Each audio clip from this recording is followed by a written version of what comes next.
Welcome back into Great Day Washington. It is our 13th annual Turkeys for Troops, and we have a full telethon underway right now. The volunteers are up there ready to take your calls and donations. The number to call is there on your screen, so give us a call and help a military family out with a holiday meal basket.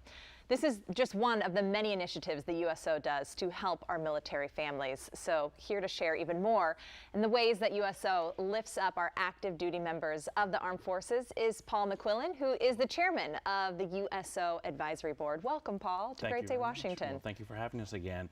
Yeah. After all these years, we've been together since 2011, so thank you for hosting us again. It's so much fun. It's one of my favorite days on air to be able to do this, but it's really going to help so many people. What is Turkeys for Troops? What do you see it do for your active duty members? Our mission of the USO is connecting our service members with family, home, and country. And what is a perfect day, especially for extended separations with the military families, to come home, have a meal with family, cherish the memories, and for us, you know, to give back to our service members and thank them for their service. And it's not, we call it, you know, turkeys, but it's more than a turkey that they're getting, right? That's correct. They're getting, you know, not just a meal for four and turkey and troops and trimmings and stuff like that, but it's just the memories and the thanks and being able to spend the time with the families without worrying about trying to go shopping and everything else. We just provide that all for them.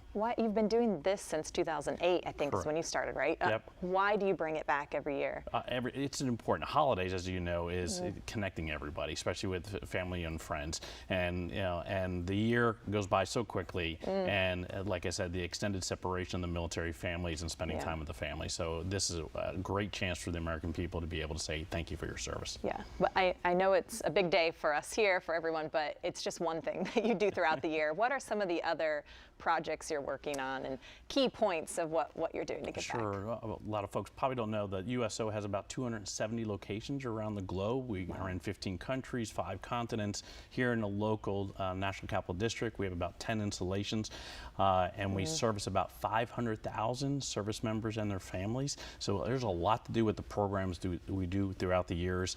We do stuff like Trees for Heroes this year, Project L for kids, stuff to go back to school. So this is just one of the events we do throughout the year. We were also talking about, you do something at airports, right? Yep. Like an airport lounge? What is that? Okay. So the airport lounge, we're at BWI and Reagan and Dulles, and those lounges are so important where military service members come and they might have a layover, and it might be for several hours.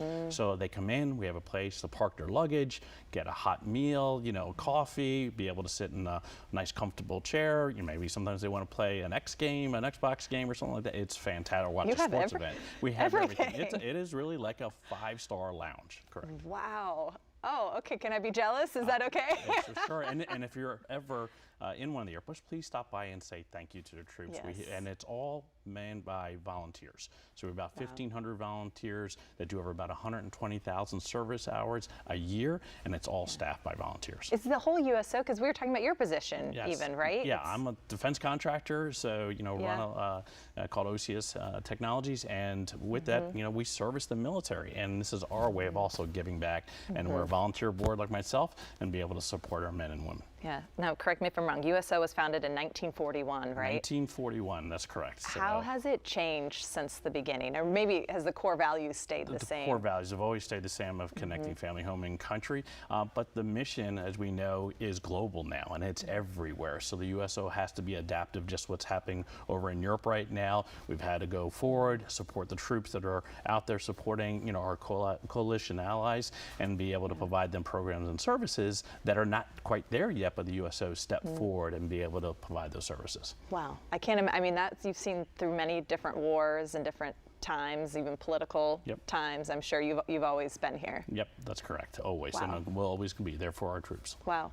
For people, okay, you mentioned volunteers, so they can reach out to volunteer, or you want them to donate today? What's the best way? They're saying, I want to be part of this mission. Well, we'll always take all volunteers. So if you want to become a volunteer, absolutely go to, you know, USO website today. You can donate through uso.org/Turkey for Troops. And so, or you can call into the telephone today to the number you see on the screen. Yeah, that's perfect. Yeah, please call in, help us out here. And you're not done yet, Paul. We're going to bring you back, okay? That'll be great. So stick around here. Thank you.